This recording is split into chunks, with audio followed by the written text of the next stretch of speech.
Bom, vamos começar. Éramos para nós termos começado a série a semana passada. É uma série de Páscoa. O nome da série é 3 dias, para quem viu ali nas redes sociais, ali no grupo do Whats. A ideia era nós trabalharmos cada domingo um dos principais dias ali, digamos assim, no ápice da cruz ali, tá? Então, primeiro dia, iríamos trabalhar a sexta-feira. O segundo dia, o sábado, que é considerado o sábado do silêncio. Nós temos pouca coisa escrita na Bíblia acerca do sábado. E o último dia seria a ressurreição, o domingo de ressurreição. Porém, nós estamos começando hoje, temos 2 domingos, então acredito que o sábado do silêncio continuará em silêncio, tá bom? Então, talvez semana que vem, no próprio terceiro dia, ali, a gente fale alguma coisa acerca do sábado, mas nós vamos nos concentrar mais na sexta-feira, hoje, e no domingo que vem, a ressurreição. Amém? Tudo bem. Bom, eu amo falar sobre a cruz. Para mim, é o principal tema da palavra de Deus. E o tema que eu sou apaixonado, eu amo falar sobre a cruz. Por mim, seria a comemoração de Páscoa todos os domingos. A cruz, ela é sensacional. Se nós vamos agora, se a gente vai pregar sobre a cruz, sobre a Páscoa, há muita coisa para falar. Não só no Novo Testamento, nos Evangelhos, mas também no Antigo Testamento. Então, temos inúmeros textos, inúmeras possibilidades, todas elas apontando para a cruz de Jesus. Mas nós vamos nos concentrar, como eu falei, nesses 3 dias. E o primeiro dia, ele se inicia no livro de Mateus, ali no capítulo de número 27. Nós vamos usar tanto Mateus quanto Lucas. E para você que não sabe como que funciona a dinâmica dos evangelhos, nós temos 4 evangelhos, Mateus, Marcos, Lucas, João. Todos eles vão falar sobre Jesus, mas de uma perspectiva um pouco diferente. Cada um vai ter o seu olhar, vai ter a sua preocupação, vai ter o seu público. Então, até já fica aí o spoiler aí, em maio a gente volta com o TEB, e o tema do TEB vai ser os evangelhos. Nós teremos aí 5 encontros, e em cada um deles nós vamos estudar os evangelhos. Então, se você ler, eu recomendo você, sempre quando alguém começa uma leitura da Bíblia, eu sempre recomendo, comece pelos evangelhos. E se você ler todos, você vai ver que o que um fala, o outro não fala tanto. Um se atenta mais a alguns detalhes, outro se atenta mais a outros detalhes. Então é como se você estivesse juntando ali um quebra-cabeça riquíssimo. E todos eles concordam entre si. Isso é o mais fantástico. Nós não temos apenas uma pessoa escrevendo acerca da narrativa da cruz. Nós temos 4 evangelhos. Não há um documento só. Há 4. E os 4 concordam entre si. Isso que é o mais sensacional. Amém? O dia da sexta-feira, para os judeus, ele começa aqui com um julgamento, que nós vamos ler aqui do verso número 11. Eu vou ler apenas um trecho e depois eu vou citando outros trechos, porque esse dia é bem longo. Ele se inicia aqui no capítulo 27, versículo número 11, mas ele vai até o sepultamento de Jesus, lá no versículo número 61. Tá bom? Então, Vamos começar aqui. Agora, Jesus estava diante de Pilatos, governador romano, que lhe perguntou: Você é o rei dos judeus? Jesus respondeu: É como você diz. No entanto, quando os principais sacerdotes e os líderes do povo fizeram acusações contra ele, Jesus permaneceu calado. Então Pilatos perguntou: Você não ouve essas acusações que fazem contra você? Mas, para surpresa do governador, Jesus nada disse. A cada ano, durante a festa da Páscoa, era costume do governador libertar um prisioneiro qualquer, um que a multidão escolhesse. Nesse ano, havia um prisioneiro famoso por sua maldade, chamado Barrabás. Quando a multidão se reuniu diante de Pilatos naquela manhã, ele perguntou: Quem vocês querem que eu solte? Barrabás ou Jesus, chamado Cristo? Pois ele sabia muito bem que os líderes religiosos judeus tinham prendido Jesus por inveja. Nesse momento, enquanto Pilatos estava sentado no tribunal, sua esposa lhe mandou o seguinte recado: Deixe esse homem inocente em paz. Na noite passada tive um sonho a respeito dele e fiquei muito perturbada. Enquanto isso, os principais sacerdotes, os líderes do povo, convenceram a multidão a pedir que Barrabás fosse solto e Jesus executado. Então o governador perguntou outra vez: Qual dos dois vocês querem que eu lhe solte? A multidão gritou em resposta: Barrabás. Pilatos perguntou: E o que eu farei com Jesus, chamado Cristo?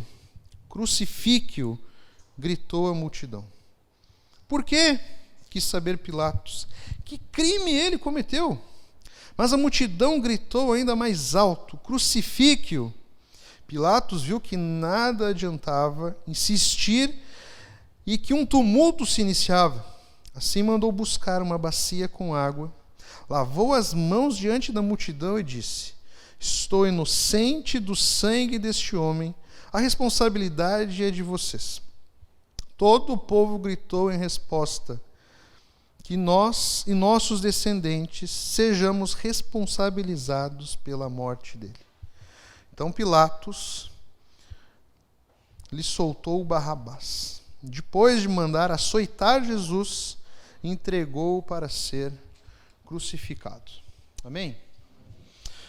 Bondoso Deus, muito obrigado, Pai, pela tua graça. Muito obrigado, Deus, pela cruz, ó Pai. Por tudo, Deus, que ela significa para nós, ó Pai. Fale aos nossos corações, ó Pai. Tire tudo aquilo, ó Deus, que venha tirar o nosso foco da tua palavra, Pai, daquilo que tu tens a nos dizer essa noite, ó Pai. Transforme as nossas vidas, ó Pai. Que a tua palavra, ó Deus, viva em cada um de nós. Em nome de Jesus que nós oramos. Amém. Bom, a sexta-feira ela começa com um julgamento. E a ideia aqui no começo é você entender um pouco do que estava acontecendo. Por que, por exemplo, que Jesus foi preso? A Pri, ali no decorrer do culto, ela leu a passagem do Getsêmani, onde Jesus estava orando, e ali ali começou, digamos assim, o ápice das dores de Jesus. Ali começou o sofrimento de Jesus, que se findou lá na cruz. É interessante ali que Jesus estava com os discípulos não estavam acompanhando ele se sentiu sozinho ali. No Getsêmani acontece algo muito interessante. Há uma fala, há uma oração de Jesus com Deus, onde ele fala: Meu Pai, se for possível, afasta de mim este cálice. Contudo, seja feita a tua vontade e não a minha. Aqui já começa o peso. Perguntei para os adolescentes: você sabe o que significa o cálice que Jesus estava pedindo para que, se possível, fosse afastado dele? O cálice nada mais é do que a ira de Deus. A morte simboliza algo muito muito mais pesado, muito mais forte. A ira de Deus. Aqui no Getsêmani acontece o episódio onde Jesus é entregue pelo traidor, Judas. Acho que todo mundo aqui conhece a história de Judas. Judas virou sinônimo para traidor nos nossos dias. Por algumas moedas, Judas traiu Jesus. E o gesto da traição ainda foi mais forte ainda. Foi um beijo. Ali Jesus ele é preso. Preso por quem? Se nós olharmos um pouco antes, há um outro julgamento. Jesus ele é preso pelos sacerdotes e tinha como líder ali o sumo sacerdote chamado Caifás. Eles armam um julgamento, eles armam uma armadilha para tentar fazer com que Jesus fosse preso segundo as leis judaicas. Os sacerdotes, os mestres da lei, como a palavra de Deus vai nos trazer, Caifás, eles eram líderes do povo judeu. Eles resolviam tudo que é tipo de assunto, seja ele religioso ou da sociedade ali de Israel. E a ideia deles é levar Jesus para um lugar chamado Sinédrio. Sinédrio seria a suprema corte do povo judeu. Só que quando nós olhamos para a forma com que é feito esse julgamento, até, não sei se você reparou quando nós lemos aqui, até o próprio Pilatos viu que o motivo dos sacerdotes prenderem Jesus e tentar achar que tipo de acusação que eles estavam querendo encontrar. Blasfêmia. Estavam tentando ver um jeito de provar que Jesus era um fake, um agitador. E se você ler um pouco antes, Jesus, ele era bem firme, bem convicto, ainda chamou os fariseus, toda essa galera, fariseus, sacerdotes, saduceus, chamou de raça de víboras. Porque eles pregavam algo e viviam outro, eles eram hipócritas. Porque eles exigiam coisas do povo que não era necessário. Eles viviam na base da lei. Eles acusavam Jesus, por exemplo, de ter rompido a lei do sábado. Por quê? Porque Jesus, o que ele fez no sábado? Curou. Então eles estavam tentando achar um jeito de criar uma armadilha onde Jesus tivesse um motivo justo, uma pena, um crime, para que ele fosse morto. O próprio Pilatos, como eu falei, ele vai dizer que viu no coração ali dos sacerdotes o quê? Que aquele motivo era por inveja. E alguns textos aqui eu deixei marcado para você ver como que esse primeiro julgamento, que está ali em Mateus 26, a partir do 57, para vocês verem como tinha maldade no coração dos sacerdotes ali. No verso 59 do 26, ele vai dizer: lá dentro, os principais sacerdotes e todo o conselho dos líderes do povo tentavam encontrar testemunhas que mentissem a respeito de Jesus para que pudessem condená-lo à morte. Um pouco mais adiante, no verso 67, olha só o que eles estavam fazendo com Jesus.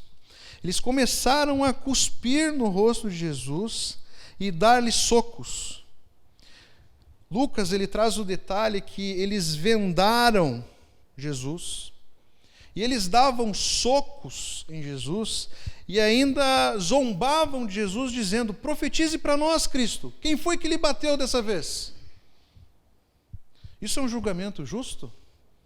Onde a pessoa já está ali, no próprio julgamento, digamos assim, sendo agredida, sendo torturada, já cumprindo uma pena de algo que não cometeu? O outro verso que nós lemos aqui, eles estavam procurando testemunhas que mentissem. Interessante que tanto Marcos quanto Lucas vai trazer detalhes que eles até achavam as testemunhas, mas elas eram contraditórias entre elas. Ou seja, não foi encontrado nada. O que acontece? Esses sacerdotes, os mestres da lei, você tem que lembrar que o povo judeu, ele era escravo de Roma. Como é que Roma tratava, como é que ele conduzia a respeito, né, da escravidão? Eles mantinham os povos sob o seu domínio, contanto que esses povos pagassem-lhe tributos.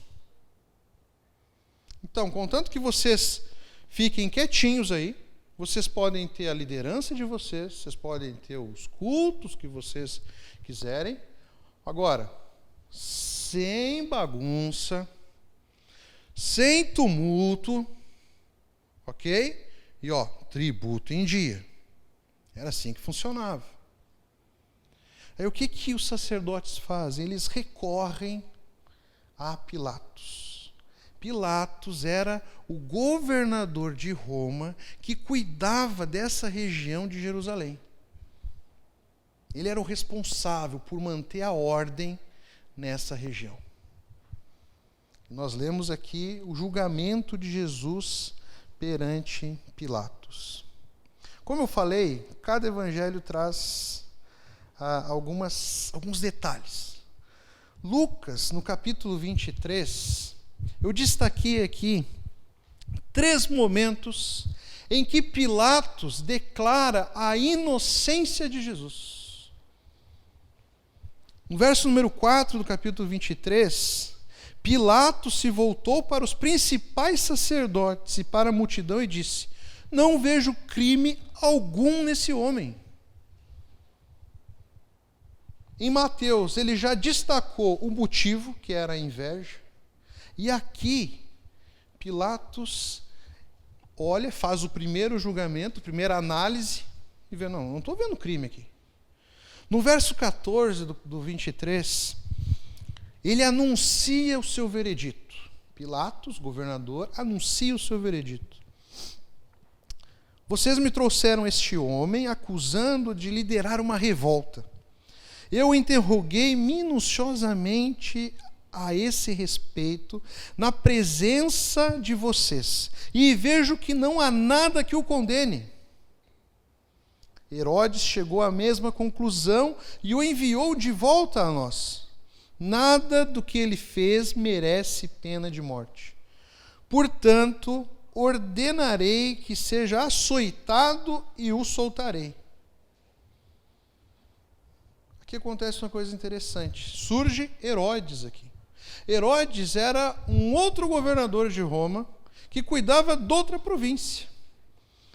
Pilatos estava tentando ver um jeito de se livrar dessa bucha aqui, que estava ruim para a imagem dele.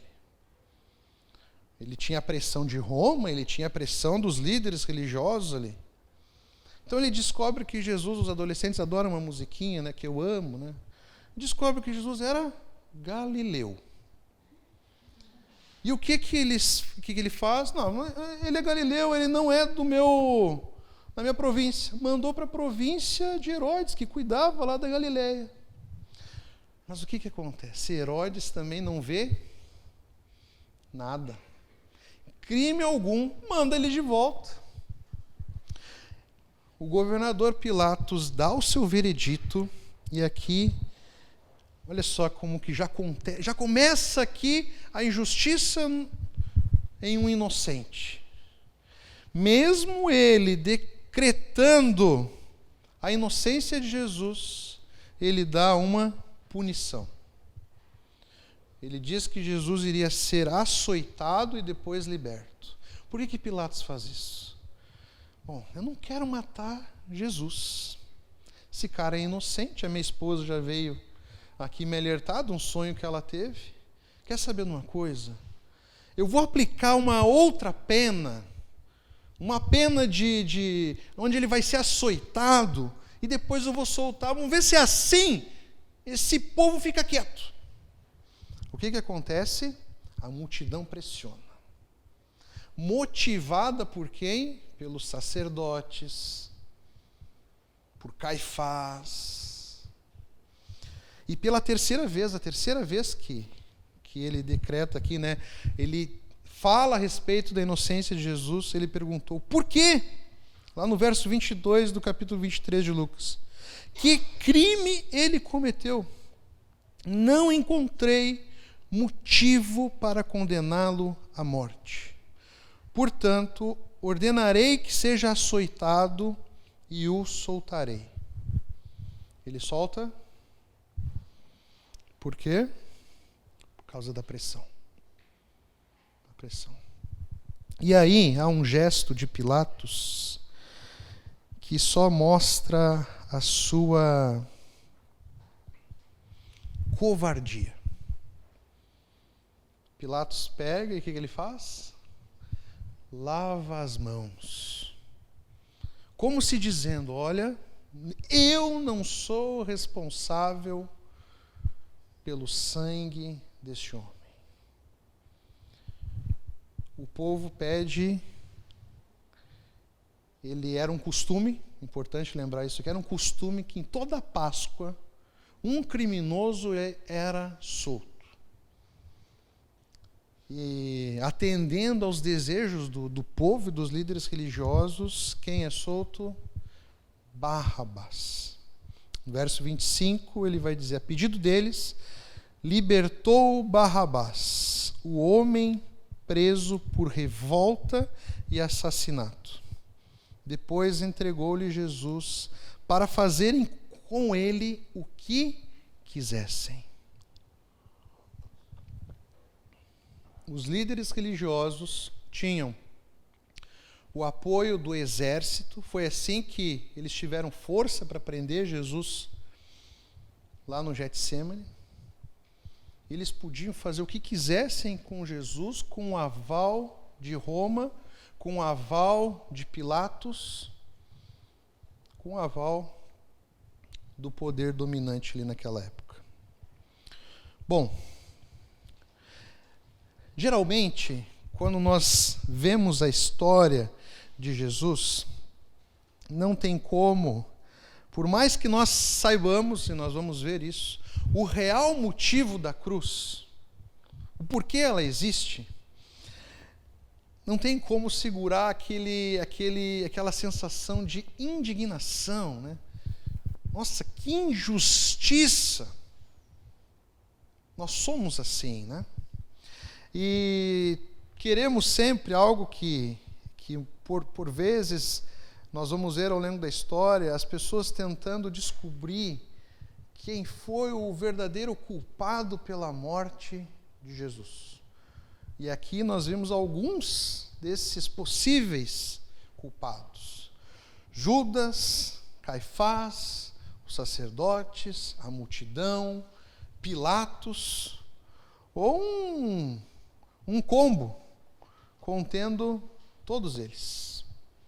É muito comum, até citei para os adolescentes que um tempo atrás eu lembro que tinha uma apresentação de uma encenação da Páscoa, e um rapaz estava assistindo a encenação, e quando ele vê Jesus chegando com a cruz, sendo açoitado pelos soldados, ele tinha um capacete na mão, ele invade aquela encenação e começa a bater nos soldados.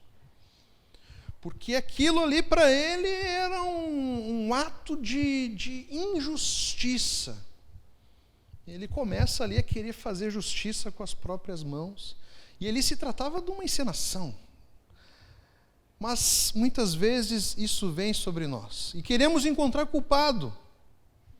Só que nós não entendemos, muitas vezes, que a cruz ela era necessária. E quando nós olhamos para esses relatos, olhamos, por exemplo, para Barrabás, Por que o povo escolheu soltar Barrabás? Meus irmãos, aqui começa a cair a nossa ficha. O povo escolhe Barrabás porque eles tinham mais em comum com Barrabás do que com Jesus. Barrabás nada mais é do que o nosso próprio reflexo.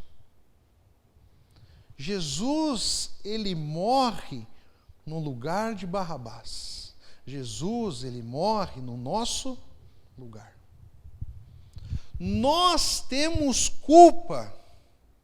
Jesus morre, ele é um inocente, ele é um justo que morre por os injustos, pelos culpados, pelos pecadores. Quando a gente olha, por exemplo, para os líderes religiosos, Pilatos, para a multidão, para Caifás, nós vemos o que? Eles tentando achar meios de esconderem os seus próprios pecados. E em todos nós vemos o que? Motivações egoístas. Judas pensou no quanto ele iria ganhar. Caifás teve inveja de Jesus, porque Jesus ele era querido, ele era amado por multidões. Pilatos estava preocupado com a sua reputação. Pilatos estava tentando agradar Roma e agradar os líderes religiosos. Ele estava pensando só no seu conforto. Nada mais é do que um reflexo de nós mesmos. A cruz, meus irmãos, ela nos mostra de cara. A primeira coisa que a cruz nos mostra é o quanto nós somos pecadores. O quanto nós temos culpa. A cruz mostra a nossa inveja, a cruz mostra o nosso orgulho, a cruz mostra as nossas motivações egoístas. Esse é o primeiro. É o primeiro choque da cruz das nossas vidas. E para você que acha que a cruz é uma coincidência de fatos, nós cantamos uma música belíssima aqui, Isaías 53. Eu amo esse texto. Repare bem na letra, tanto da música quanto do livro, porque é mesmo. Repare bem para você ver que não há coincidência na história da cruz. Como esse dia, essa sexta-feira, foi planejada e executada por Deus de maneira perfeita. Isaías era um profeta que antes de Cristo profetizou sobre a vinda do Messias. E aqui no capítulo 53, ele profetizou acerca desse dia. Olha só, eu vou citar alguns trechos do capítulo de Isaías. Primeiro ele fala ali, nada havia, nada de belo nem majestoso em sua aparência, nada que nos atraísse. Quando nós olhamos o relato da cruz, nós não vemos beleza. Não vemos nada de belo em Jesus na sua aparência. Se você olhar qualquer filme a respeito da paixão de Cristo, você vai ver. Ele foi desprezado e rejeitado, homem de dores, que conhece o sofrimento mais profundo. Demos as costas para ele e desviamos o olhar. Ele foi desprezado e não nos importamos. Você sabe como Jesus foi recebido em Jerusalém? Com festa. Por quem? Pela mesma multidão que desviou o olhar. Lá no verso 5 de Isaías, sofreu o castigo para que fôssemos restaurados e recebeu açoites para que fôssemos curados. É isso que acontece ali no drama da cruz. Ele foi oprimido e humilhado, mas não disse uma só palavra. Tudo isso acontece no drama da cruz. Olha o verso número 8. Condenado injustamente. Nós vimos aqui que tanto o Sinédrio não viu provas e tentou ainda uma armadilha.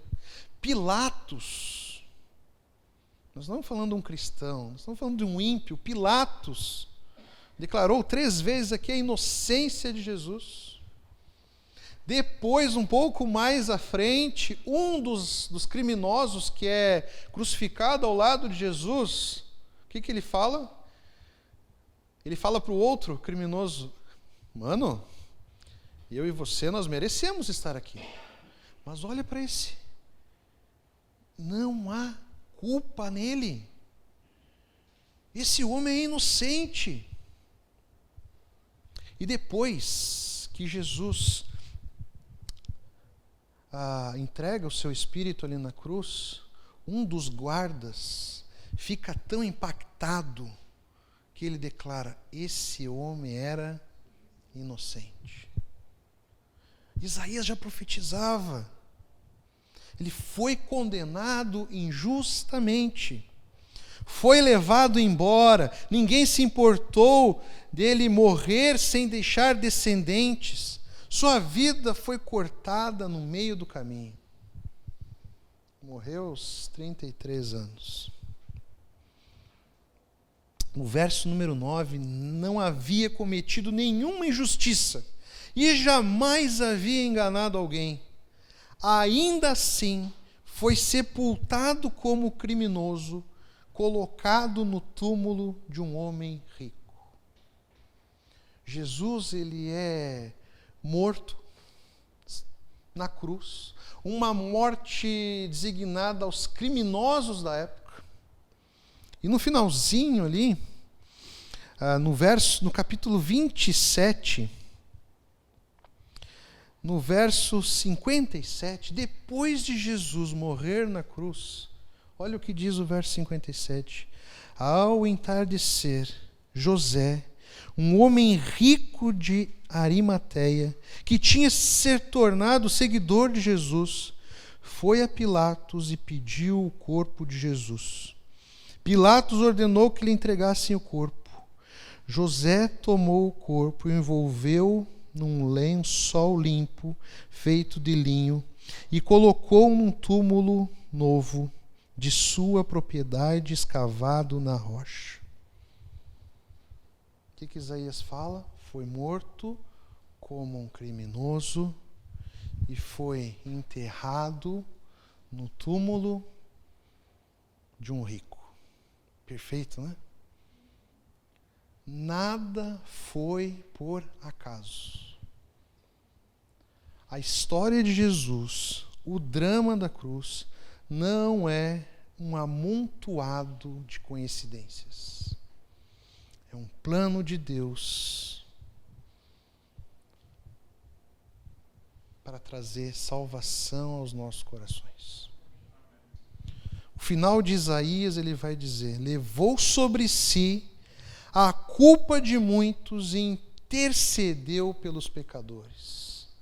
Pai, perdoa-lhes, porque eles não sabem o que fazem.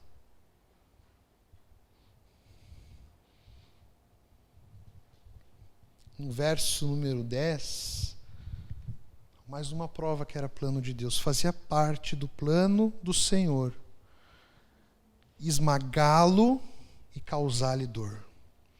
Quando, porém, sua vida for entregue como oferta pelo pecado, ele terá muitos descendentes, terá vida longa, e o plano do Senhor prosperará em suas mãos. Quando ele vir tudo que resultar de sua angústia, ficará satisfeito.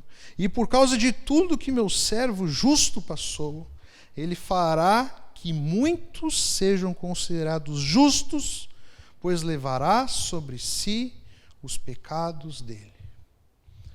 Jesus tomou o cálice, que era a ira de Deus, morreu no seu lugar, para que eu e você fôssemos considerados justos. O injusto que morre pelo justo. Amém? Algumas coisas que a cruz nos choca. Entenda isso, a cruz choca. É um choque. Qualquer pessoa, quando ouve acerca da cruz, ela é impactada. Não tem como. E é interessante o seguinte, meus irmãos, os evangelistas aqui, eles foram muito sucintos ao falar sobre os detalhes da crucificação. Eles não foram apelativos, eles não foram sensacionalistas. Tudo que nós sabemos sobre a cruz não está na Bíblia. Os extras. Porque eles são bem sucintos, eles falam, por exemplo, Jesus foi crucificado.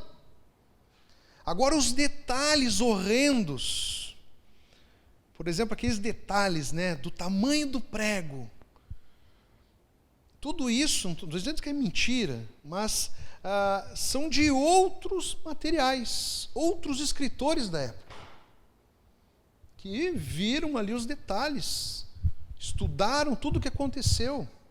Eu estava falando para os adolescentes, se você reparar aqui em todo o texto que nós lemos, acontece com Jesus ali na cruz coisa que normalmente um criminoso não iria passar. Jesus ele é agredido no sinédrio, depois ele cumpre uma pena, primeiro ali com Pilatos, ele é açoitado. Essa é outra pena. Jesus acaba pegando todas as penas. Ele é açoitado, dilacerado. Ele pega a cruz, era muito grande, pesada, até ele teve ajuda para poder carregar a cruz. Mas ele leva a própria cruz até o Calvário. Todos esses detalhes, os escritores da palavra já estavam tão chocados com a cruz que eles não se preocuparam com os detalhes. A cruz já chocou demais. Tem uma coisa que é mais impressionante, a questão dos detalhes. Ao chegar ainda lá, no local onde ele foi crucificado, a cruz ela era muito pesada, muito alta. Eles faziam um buraco bem fundo para cravar a cruz. Jesus ele tinha a mão perfurada, as duas mãos perfuradas com uns pregos enormes. Os dois pés eram colocados juntos e perfurados, ao mesmo tempo eles tinham que quebrar as pernas para poder fazer isso. E o mais impactante ainda é que eles improvisavam um banquinho para que o condenado se assentasse e segurasse o seu corpo, porque na hora que eles levantavam a cruz, ela descia com muita força no buraco. E se não tivesse aquele banquinho, algo para segurar, o criminoso, aquela pessoa que estava crucificada, ela era rasgada. Isso era muito comum acontecer num processo de crucificação. Só que você não vê os evangelistas dando atenção a esses detalhes. Porque, por si só, a crucificação ela já era chocante. O que eu quero mostrar aqui para você, o que eu quero que você entenda, é que o sofrimento de Jesus foi muito forte. Começou lá no Getsêmani, aonde nós vamos ver o relato que Jesus estava sofrendo tanto ali, uma batalha tão grande, que ele suou sangue. O sofrimento já começa ali no Getsêmani. Ele passa por todas essas condenações, ele é crucificado. O que mais nos choca ainda é que ele era um inocente. Agora, interessante é que nós temos, como seres humanos, uma sensação de justiça quando nós vemos um inocente passando por algo que é injusto, correto? Mas qual é a sua sensação ao saber que esse inocente morreu por um culpado e esse culpado sou eu e sou você?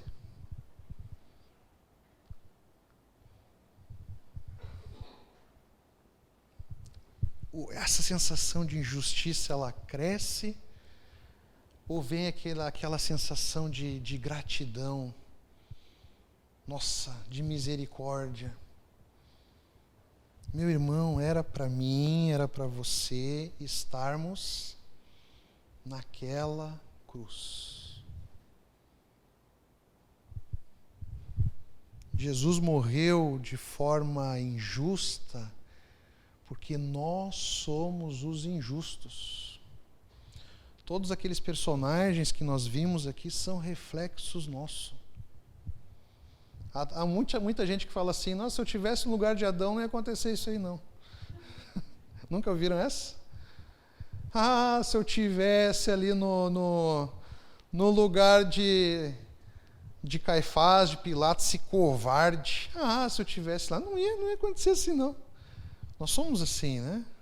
Temos a cara de pau de acharmos que se fôssemos nós ali, ia ser diferente. Tem outro personagem que está nesse enredo aqui da sexta-feira, que é Pedro. Pedro estava próximo de Jesus. Era um discípulo de Jesus. O primeiro a declamar com a sua própria voz, com o seu próprio coração, que Jesus Cristo era o Filho de Deus.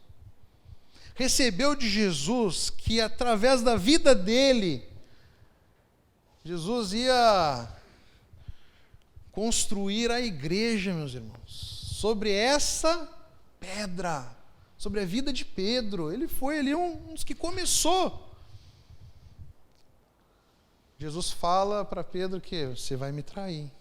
Jesus avisa ele, fala que ele vai trair. Falou, você vai me trair 3 vezes. Pedro, não, capaz, eu não. O que acontece? 3 vezes. A cruz, como eu falei para vocês, ela aponta os nossos pecados e mostra a nossa fraqueza. Esse é o primeiro impacto da cruz. Ela mostra o quanto nós temos culpa, o quanto nós somos pecadores e quanto nós somos fracos. Jesus ficou mudo, mesmo sendo humilhado. Teve um corte de um pastor que eu gosto muito, um corte no Instagram do Jonas Madureira. Eu até compartilhei. E eu falei assim no compartilhar ali, foi um soco no meu coração, um soco no meu ego. Ele falando um pouco sobre a cruz, o quanto nós ficamos muitas vezes enojados, indignados, quando nós somos comparados com outros evangélicos. Isso me doeu muito, porque eu sou muito assim, eu tenho pavor de ser comparado com evangélicos que envergonham a palavra de Deus. Pastor, então, a minha vergonha aumenta mais ainda. Eu fico preocupado em tentar dar um jeito às pessoas entenderem que eu não sou pastor como muitas vezes elas acabam conhecendo ou vendo na mídia e tal. E aí ele falou algo que me perfurou, né? Como que nós muitas vezes estamos preocupados com a nossa reputação, com o nosso nome. E ele fala assim, olha para a cruz. Jesus, Deus, Filho de Deus, olha o que fizeram com ele ali na cruz. Olha o que fizeram com a sua reputação, com o seu nome. Zombaram de Jesus. Colocaram uma coroa de espinhos e falavam assim, você não é rei? Você não é o rei dos judeus? Desce daí. Cadê o seu poder? Cadê a sua glória? Zombavam de Jesus. E muitas vezes nós ficamos brabinhos, enojados com a nossa reputação, como nós vamos ser vistos. E esquecemos do que o nosso Deus fez ali na cruz. Ficamos preocupados como vamos ser vistos no colégio por sermos cristãos evangélicos. Nossa, vão achar que eu sou quadrado, vão achar que eu sou um besta, que eu sou um ignorante. Nós ficamos preocupados como nós vamos ser vistos no trabalho, na faculdade. Ficamos preocupados com as chacotas que nós vamos ter. Ficamos preocupados demais com o nosso nome, com a nossa reputação. Nossa, o que vão pensar de mim na faculdade? Nossa, o que vão pensar de mim quando souberem que eu acredito na criação? Olha os nossos medos, olha as nossas preocupações. Esquecemos do que o nosso Deus passou. Esquecemos o que o nosso Deus mostrou ali na cruz. Jonas Madureira fala que nós temos que aprender muito com aquele cheiro de morte ali na cruz. Um cheiro que não é agradável. A cruz, ela não foi agradável. Jesus sofreu ali naquela cruz. Sofreu. E nós muitas vezes ficamos preocupados demais como nós estamos sendo vistos. Mas você tem se preocupado com o nome de Jesus hoje? Você tem se preocupado, por exemplo, com a igreja hoje? Ou só tem se preocupado com a sua vida? A cruz mostra, meus irmãos, o quanto nós somos egoístas. E Jesus mostra ali na cruz o seu amor por nós. Na cruz ele prova o seu amor por nós. A cruz, meus irmãos, para mim ela é um contraste do nosso egoísmo com o sacrifício de Jesus. Todos esses personagens que eu acabei que nós acabamos de ler aqui, de ver na palavra de Deus, eles têm algo muito em comum. Eles são egoístas. Desde Judas até Pilatos, todos eles mostram o quanto o nosso coração ele é egoísta. Essa semana eu vi, não sei se foi essa semana passada, eu vi uma frase de um artista famoso, Porchat, alguns devem conhecer. E ele foi entrevistado e perguntado, por exemplo, acerca de paternidade, acerca da vida. E ele fala assim, eu não quero a minha vida mudando. Tudo que eu vou falar aqui são palavras dele. Então eu não quero a minha vida mudando. Tem muita coisa egoísta nessa decisão de eu querer dividir o meu tempo, a responsabilidade de ter outra vida mais importante que a minha. Mas o ponto crucial é eu chegar em casa e pensar, ainda bem que não tenho filho, disse o humorista. Ele é honesto, pelo menos é honesto na sua fala, mas mostra um pouco do quanto o nosso coração é egoísta, e ele sabe disso, ele declara na sua própria fala. Eu não quero dividir um pouco da minha vida que é muito importante. Isso para mim me chamou muita atenção, porque se tem uma coisa que a paternidade tem me mostrado, tem me ensinado, é como eu sou egoísta. Até eu falo que um dos motivos de eu ter colocado como desculpa, esperar muito tempo para buscar ter filhos, foi o egoísmo. Sempre ficava pensando, nossa, mas se a gente tiver filho, a gente não vai poder fazer isso, não vai poder fazer aquilo, a gente vai deixar de fazer aquilo outro.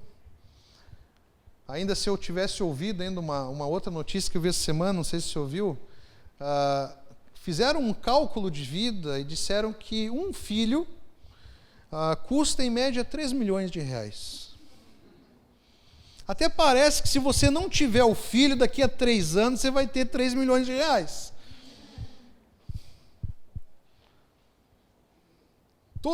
Tudo isso são desculpas e apontam para coisas egoístas.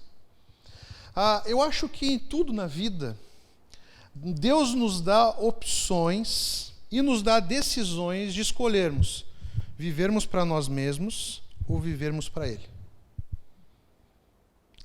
Começa a partir do ponto de você decidir ser um bom filho e cuidar do seu pai, até o ponto de você casar. Nossa, o casamento, para mim, já foi a primeira paulada.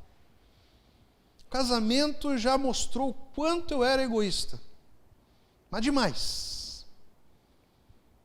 Demais. Nossa, agora eu vou ter que dividir aqui, a gente vai ter que... os meus sonhos.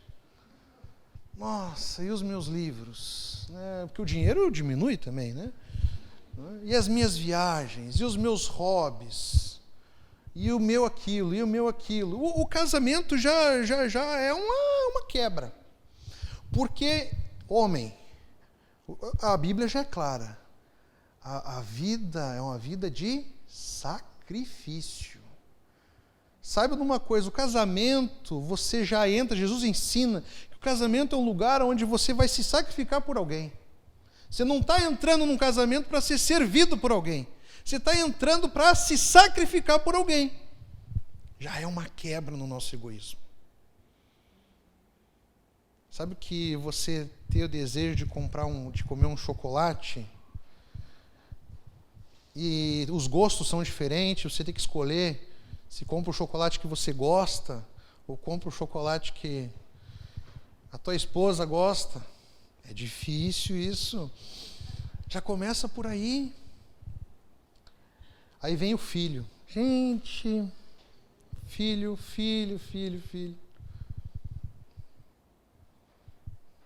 Mães. Acabou a vida da mãe no começo. As mães aí que já passaram por isso sabem o que eu estou dizendo. É noites sem dormir. Você tem que estar ali, eu tenho uma filha, meus irmãos, chamada Elisa, que eu dei um apelido carinhoso para ela, chamado Gaitinha. Quando ela abre a boca para chorar, que ela está com fome, não tem quem faça parar. Só a mãe, com o leite materno. Só. Está ali a vida por um tempo. É um sacrifício, você está vivendo por alguém. A vida muda. O que Jesus nos ensina, que o contraste que Ele nos ensina é o seguinte: você vai ter que escolher na vida se você vai viver para você ou você vai viver por alguém. Jesus fala, se você quer amar Ele, você precisa viver por alguém. Ame o seu próximo como você ama a si mesmo. O mundo hoje, as pessoas são egoístas, elas querem viver para elas. Jesus nos dá o casamento, uma oportunidade para você viver para Ele.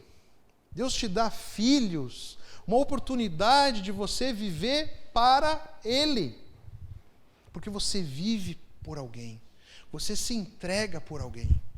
A minha vida mudou, meus irmãos, é outra vida. Eu não estou, parece que eu estou sendo um pesar aqui, não, calma. É sacrifício, é noite sem dormir, é o dinheiro curto, é fralda.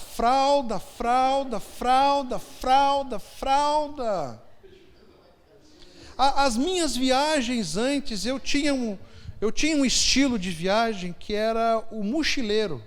Eu pegava a minha mochila, viajava a hora que eu queria, pegava o ônibus a hora que fosse. Eu fiz viagem de dormir em rodoviária, dormir no chão, em qualquer lugar, na praça. Mudou. Quando eu casei já mudou, porque eu não posso levar para qualquer lugar. A minha mochila, quando eu casei, foi 3 malas. Cada filha que vem aumenta mais mala. A gente foi viajar agora, foi entupido. E aquela coisa, onde desce, eu tenho que descarregar todo o carro. Desce lá 5 malas. Tá? Pega o carrinho, arma carrinho, vai. Chega cansado em casa, não dá mais para mim ir para o meu sofazinho, ligar a televisão e ficar lá hibernando. Não. Porque minha esposa precisa de mim. Vamos dar banho na Elisa? Vamos dar banho na Elisa. Às vezes está podre, mas tem que dar banho na Elisa. Entendeu? Ah, acabou a Elisa. Papai, é minha fralda. Ah, tem que trocar a fralda da Sofia. Ah, e tem que dar banho na Sofia, porque a Pri vai nanar a Elisa. E é assim. A vida muda. E eu e a Pri, nós estamos vivendo por alguém. Agora você me pergunta, é ruim? É maravilhoso. É maravilhoso. Nossa, eu não troco, até há uma pequena, às vezes bate até aquele arrependimento bobo, diz, nossa, por que eu não comecei antes a ter filho? É maravilhoso o presente que Deus nos dá. Nossa, como eu amo a minha filha, como eu sou encantado, como eu gosto de dar beijo naquelas bochechas. A Elisa, e outra coisa que a paternidade me mostra, aí você fala, né, muita gente critica, né? Nossa, criança é um problema. Criança dá trabalho. Ela chora, chora, chora, e tu tem que ir lá, ela não quer parar de chorar, e tu fica brabo, às vezes tu perde até as estribeiras, né? Sabe o que Deus me ensinou? O problema não é a criança. O problema é que a criança está revelando o pecado que há em nós. O problema somos nós, que não temos paciência. Estamos irritados ali com o choro da criança, porque nós queríamos estar fazendo outra coisa para o nosso prazer. Sofia, uma vez, esses dias, ensinou para mim e para Pri, papai, nós lá tentando fazer a Sofia parar de chorar, e aquela gaitinha. Nossa, eu acho que ela é conhecida no bairro já. Gaitinha, ela assim, papai, ela é nenê, deixa ela chorar. Ela é nenê, ela chora, ela precisa chorar.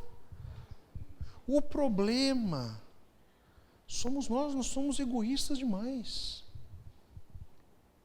Você quer amar Jesus? Você quer aprender algo com a cruz? Olhe para Jesus.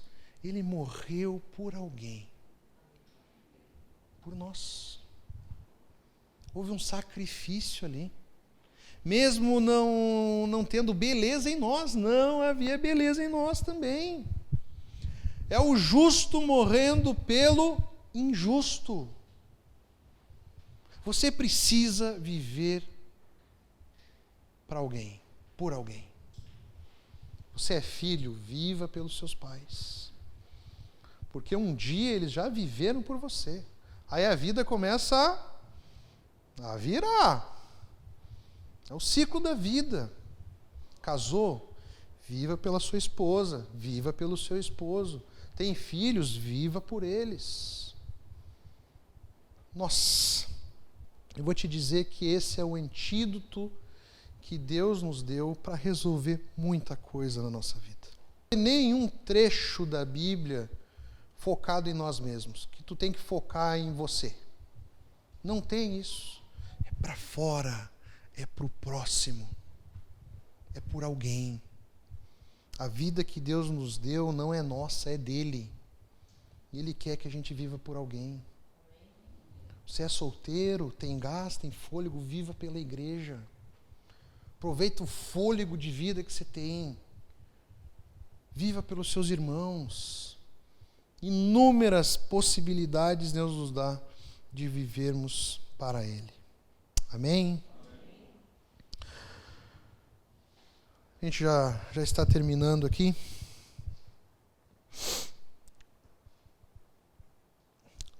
Agora, o primeiro choque da cruz. Qual é que é? Nós somos pecadores. Há culpa em nós, há pecado em nós. Mas há outro choque da cruz. Além de demonstrar também a nossa fraqueza, mostrar os nossos pecados, o nosso orgulho, o nosso egoísmo, a cruz, ela mostra o quanto nós dependemos de Jesus. Nós precisamos olhar para a cruz para sermos curados. Ela que nos sustenta e ela que nos faz prosseguir. A cruz é esperança. A cruz é vida, meus irmãos. Vida. Você pode estar andando cansado, limitado, angustiado. Você precisa olhar para a cruz. Essa semana, ela foi bem dura para mim. Nossa viagem ela foi um pouco complicada, alguns irmãos souberam. A gente já saiu de viagem aqui, eu bati o carro num cachorro aqui em Rosário. Já quebrou meu... Como é que é o nome ali do... Para-choque. Já quebrou o para-choque. Aí a cabeça já começa a fazer conta, né? Já tinha outras coisas para arrumar no carro, agora com um para-choque. Sem falar no perigo, né? Com as crianças no carro de noite batendo um cachorro. Aí peguei uma virose. Cheguei lá, era uma viagem para ver minha irmã, que fazia tempo que não via, e conhecer meu sobrinho, que foi um milagre de Deus. Então a nossa ideia era ir, voltar para estar no domingo aqui. Cheguei lá passando mal, virose.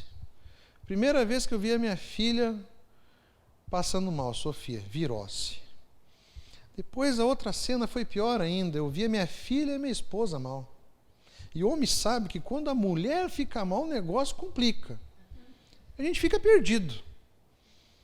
Fica perdido, e hoje ainda não estava bem. Aí foi acumulando outros problemas com a minha saúde. E aí fui surgindo outros problemas, outras dificuldades. E há algo que um pastor passa, que eu já compartilhei isso com vocês. Tem horas que o ministério ele pesa. Tem horas que o inimigo aproveita o momento que nós estamos fragilizados, principalmente fisicamente, e começa a aparecer bobagem na cabeça, tentações, o troço começa a pesar. Minha esposa sabe das crises de segunda-feira, mas fazia muito tempo que eu não tinha uma crise de segunda-feira. E essa semana começou a me pesar. Comecei a pensar bobagem. E nessas crises de segunda-feira, para você ter noção, eu já quis largar o ministério umas inúmeras vezes já. Largar tudo e ir embora. Embora para onde? Sei lá. Mas largar tudo. Eu acredito que você, na sua particularidade de vida, deva passar por coisas parecidas. E... Bom, o Espírito Santo, graças a Deus, consolou, colocou as coisas no lugar. Deus usa textos, Deus usa histórias. E eu lembrei que eu tinha que pregar sobre a cruz. E quando nós olhamos para a cruz, você precisa entender que esse texto de Isaías e o que Jesus fez ali na cruz, ele levou sobre si todas as nossas dores, todo o nosso sofrimento. E ao refletir na cruz, Jesus me dizendo assim: meu filho, que peso do ministério. Você é meu instrumento, o ministério é meu. Eu te coloquei aí, eu vou te sustentar. Eu vou te cuidar. Está difícil agora, mas você vai passar. tudo vai ficar bem. E aquilo foi me dando uma sensação de descanso, de colocar as esperanças em Deus. Eu lembrei de uma música muito antiga, e depois o pessoal vai cantar aqui com os irmãos. Não sei quem conhece. Eu lembro que uma vez eu compartilhei o significado dessa música. Alguém já conhece aquela música que diz assim: se paz a mais doce, se paz a mais doce eu puderes, se me deres gozar, se dor a mais forte sofrer. Eu vou ler que vai ficar melhor para você entender. A letra diz assim: se paz a mais doce me deres gozar, se dor a mais forte sofrer, ó seja o que for, tu me fazes saber que feliz com Jesus sempre sou. Sou feliz com Jesus, sou feliz com Jesus, meu Senhor. Meu triste pecado por meu Salvador foi pago de um modo cabal. Valei-me, ó Senhor, ó mercê sem igual. Sou feliz, graças dou a Jesus. A vida é o anseio do meu Salvador, a vinda. Em breve Ele vai me levar ao céu, onde vou para sempre morar, com remidos na luz do Senhor. Linda música, né? Sabe a história dessa música? Quem compôs essa canção era um cara chamado Horatio Spafford. Ele compôs essa canção. Ele morava nos Estados Unidos, ele decidiu, por inúmeros problemas, dificuldades, decidiu se mudar com toda a família para a França. Naquele tempo, a viagem era de navio.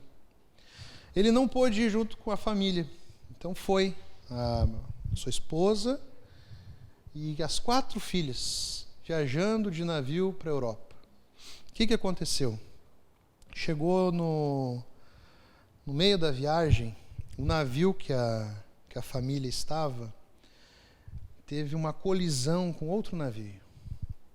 As 4 filhas morreram no acidente. Só sobreviveu a esposa. A esposa chegou na Europa, mandou um telegrama, só dizendo: somente eu sobrevivi.